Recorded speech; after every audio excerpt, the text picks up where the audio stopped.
Psychological warfare, the environment, it is not a tactic, it is the field. Good. You reach the end. But not because the topic ends here. But because now you have enough information to make a mistake. Think this is optional. It is not. Psychological warfare is not something that happens sometimes. It is not a tool that someone decides to use. It's the environment you're already in. And that completely changes the way you should understand everything above. Because if you think these are isolated tactics, you are going to look for the wrong person in charge. And more importantly, you're going to react as if you could get out of the system. You can't. The only thing you can do, it is understanding your position within it. And for that, we are going to rebuild everything. Not as separate examples, but as a single continuous process. Part 1. When reality is not enough. Start with something simple. An event. It always starts like this. Something happens. But the event itself, it has no meaning. It is incomplete. Ambiguous. Needs interpretation. Now remember this. The human brain does not tolerate ambiguity. You need to close the story fast. And that creates the first vulnerability. You don't need to lie. You just need to get there first. The first explanation becomes a reference. Everything else is compared against it. This is what you saw before. But now let's integrate it. Imagine 3 scenarios. An old one. Gideon. It doesn't change reality. Change the perception. Multiply lights. Multiply sound. The enemy interprets and act based on that interpretation. Second scenario. The Mongols.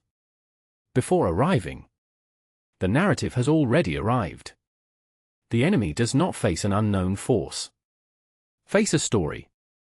And that story conditions your reaction. Third scenario. The radio broadcast of the War of the Worlds. The content does not change. Change the format. And the format activates automatic trust. Result in all 3 cases. The action does not respond to direct reality. Responds to perception. And that is the first layer of the system. You don't need to control events. You just need to control interpretation. Part 2. When perception becomes stable. An isolated perception is not enough. Needs persistence. This is where repetition comes in. Now go back to a stage. Rwanda. It is not an event. It's a process. Days. Months. The same narrative. Constant reinforcement. Specific language. Progressive dehumanization. This is not intended to convince in a single moment. Seeks to normalize. And normalization changes something fundamental. The threshold of what is acceptable. What was unthinkable yesterday? Today it becomes tolerable. And tomorrow? Inevitable. This is not quick persuasion. It's slow reconfiguration. And it is much more stable. Because it does not depend on an event. It depends on habit. Now connect this with the present. Modern system does not need to repeat manually. Automate repetition. Algorithms. They show you the same thing. With variations. From multiple sources. But with the same address. Result. Constant reinforcement. No visible effort. And that creates a dangerous illusion. Consensus. If I see it everywhere, it must be true. Not necessarily. It just means that the system amplifies it. And that brings us to the next layer. Part 3. When the system closes on itself. This is where most fail to understand. They believe that someone controls everything. There's no need. The modern system works differently. Not by central control. By alignment of incentives. Platforms seek attention. Media seeks relevance. Individuals look for reaction. And everyone discovers the same thing. Emotion works. Then they repeat it. And when I repeat it, they reinforce the system.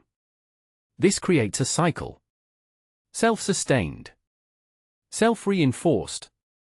And extremely efficient. Now see the consequence. It doesn't matter who starts a narrative. If it generates a reaction, the system takes it. It amplifies it. The scale. And eventually stabilizes her in conflict. Two sides. Both active. Both reacting. This is not a system error. It is its optimal state. Because the sustained conflict generates constant activity. And the activity is the resource. Part 4. Your real position. Now comes the part that is usually avoided. Your position within this system. You are not external. You are not a neutral observer. You are part of the flow. Every time you react, you participate. Every time you share, you amplify. Every time you line up, you reinforce identity. This is not an accusation. It is a functional description. The system does not distinguish intention. Just behavior. And the behavior. It's what keeps him active. Now remember the defense episode. Time. Attention. Emotion. They weren't advice. They were system interruptions. Small. But enough. Because the system depends on patterns.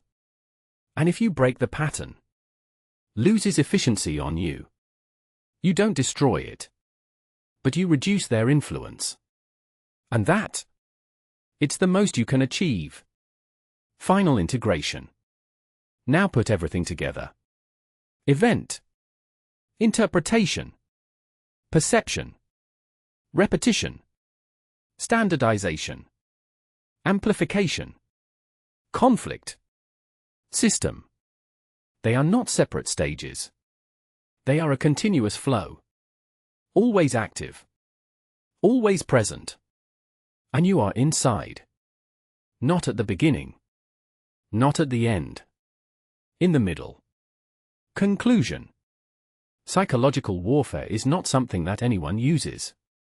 It is the environment in which everyone operates. You can't go out. You can't stop it. But you can do something more useful. You can stop being predictable. And in a system that depends on patterns. That is power. Not absolute. But enough.